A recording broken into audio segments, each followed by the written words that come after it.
Hello दोस्तों, तो आज हम रिवाइज करने वाले हैं पशुओं की प्रमुख बीमारियां। इस पूरी क्लास में हम पशुओं के सभी जितने भी रोग हैं जो हमारे सिलेबस में हैं वो सभी हम कंप्लीट कर लेंगे, रिवाइज कर लेंगे। तो सबसे पहले देखते हैं रोगों का वर्गीकरण। तो विषाणु जनित रोग, विषाणु जनित में आते हैं पशु प्लेग यानी रिंडरपेस्ट, खुरपका, मुंहपका यानी एफएमडी, लंपी, एलएसडी, रेबीज और पोकनी। जीवाणु जनित बैक्टीरियल में आते हैं एंथ्रेक्स, लंगड़ी, बीक्यू, गलघोंटू यानी एचएस, फड़किया, थनैला, टीबी और क्षय रोग। परजीवी प्रोटोजोआ, ट्रिक फीवर और सर्रा रोग। परजीवी वितक्रमी और लाल पेशाब। चपापचे, मेटाबॉलिक में दुग्ध और milk fever, ketosis, grass tetany और आफरा। अब सबसे पहले जितने भी वायरस से रोग है वो सभी पढ़ लेते हैं। तो पशु प्लेग और एफएमडी देखते हैं। पशु प्लेग को रिंडरपेस्ट भी कहते हैं, पशु माता पोकनी भी कहते हैं कि छन्नित वायरस के द्वारा होता है। यह पूरे संपूर्ण आहार नाल को प्रभावित करता है। ये इसमें पिचकारी दस्त लगते हैं। 8 अगस्त 2011 को भारत इस देश से मुक्त घोषित हो गया। तो इसमें पहले पशु का गोबर सख्त व कठोर खून निकलता है, पोकनी रोग भी कहते हैं जैसे मैंने बताया। अंत में पशु पिचकारी की तरह तेजी से गोबर करता हुआ काफी दूर तक गिराता है। इसमें रिंडरपेस्ट का टीका लगाते हैं, सबको पता है। अब एफएमडी, खुरपका मुंहपका वायरस है। AOC एशिया 1, मुंह व खुरों में छाले, लार गिराना, चिपचिपाहट की ध्वनि आती है। पहले पैरों में छाले शुरू हो जाते हैं। इन घावों को पशु जीभ से चाटता है तब मुंह में भी छाले हो जाते हैं। 7 प्रजातियों द्वारा फैलाया जाता है। वैसे तो ये AOC set 1, set 2, set 3, Asia set 1। इस रोग में मुख्यतः मुंह और होठों के बीच की झिल्ली के में छाले हो जाते हैं। मुंह में छाले होने से लगातार लाल गिराता है जिससे चिपचिपाहट की ध्वनि पैदा होती है। लंगड़ाकर पशु चलता है, जुगाली बंद कर देता है। पैर के छालों को कॉपर सल्फेट या लाल दवा के 1% घोल से सुबह शाम 2 वे एफएमडी का टीका लगाते हैं, वर्ष में 2 बार, जून और दिसंबर में।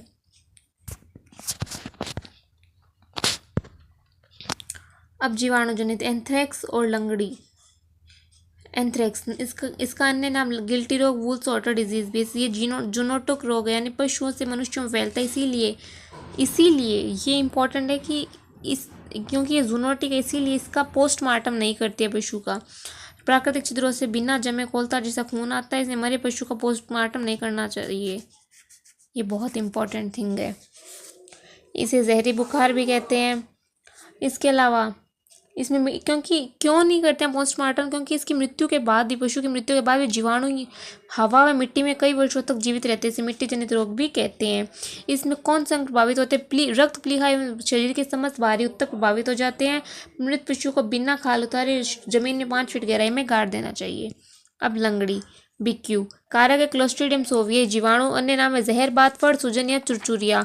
मांसपेशियों में भारी सूजन हो जाते हैं और दबाने पर चरचर की आवाज़ आती है। ये इंपॉर्टेंट है कि चरचर की आवाज़ आती है। क्लोस्ट्रीडियम सोविये जीवाणु से होता है।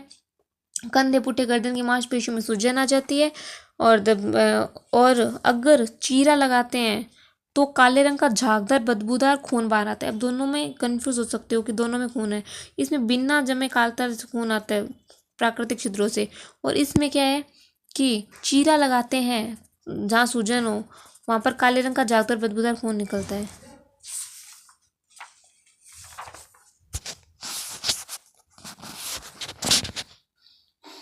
जीवाणु जनित गलघोंटू और फड़किया। गलघोंटू कारक है पार्श्वरेला माल्टोसिडा। गले में सूजन, श्वास लेने में गुर गुर की आवाज़ आती है। वर्षा ऋतु में अधिक होता है। इसे शिपिंग फीवर भी कहते हैं क्योंकि लंबी दूरी की यात्रा के बाद भी गलघोंटू रोग हो जाता है।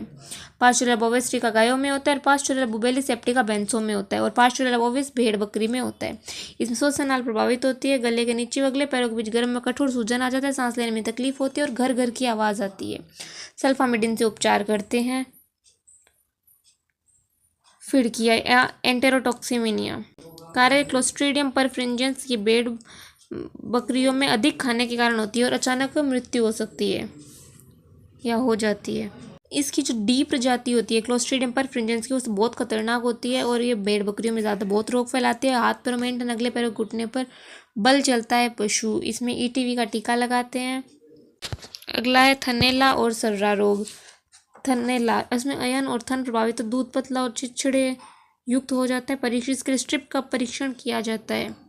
स्ट्रेप्टोकोकाई एग्लेशियस जीवाणु के द्वारा फैलता है। अयन तथा थन में सूजन हो जाती है। कठोरता जैसे दूध के छीने जैसा पानी।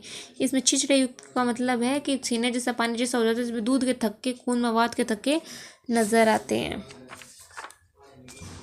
अपसर्रा, ट्रिप्सोनिया एवेंसे प्रोटोजोय ऊंट की प्रमुख बीमारी है, लगातार 3 वर्ष तक चलती है। ये बीमारी ट्रिपेनोसोमा एविन्से नामक प्रोटोजोआ से होती है, जो कि रक्त परजीवी है, मक्खियों द्वारा फैलाया जाता है। एकाएक तेज बुखार आता है, उत्तेजना होती है, पशु गोले में चक्कर काटता है, बुखार नहीं आता परंतु पशु पागल की तरह घूमता रहता है। अब चपापचई और आहार जनित रोग, मिल्क फीवर। मिल्क फीवर रक्त में कैल्शियम की भारी कमी से होता है। ये अधिक दूध देने वाले पशुओं में ब्याने के तुरंत बाद होता है। इसमें बुखार नहीं आता बल्कि शरीर का तापमान सामान्य से कम हो जाता है। ये चपापची रोग है, इसमें पशु का सामान्य तापमान कम हो जाता है। पशु अपनी गर्दन को पेट की ओर मोड़कर निढाल बैठा रहता है। कैल्शियम बोरोग्लूकोनेट का अंतःशिरा इंजेक्शन लगाते हैं। आफरा, ये अधिक दूषित या गीला चारा खाने से रुमेन, पेट में गैस बढ़ना।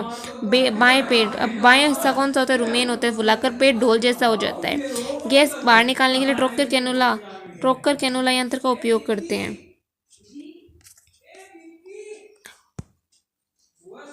पोषक तत्वों की कमी और महत्वपूर्ण होते हैं। पाई का फॉस्फोरस व मैग्नीशियम की कमी से होता है, पशु अखाद्य वस्तुएं चाटने लगता है। ग्रास रिटेनी, मैग्नीशियम की कमी से होने वाला रोग है। टिक फीवर प्रोटोजोआ जनित है, लक्षण लाल पेशाब। संगरोध, बीमार पशुओं को स्वस्थ पशुओं से 15 दिन तक अलग रखना होता है। तो ये था पूरा रिवीजन। आई होप आप सबको सब कुछ रिवाइज हो गया होगा। ऐसे ही और वीडियोज़ के लिए सब्सक्राइब करो। नेक्स्ट वीडियो कौन सा चाहिए कमेंट में ज़रूर बता देना। Thank you so much, bye.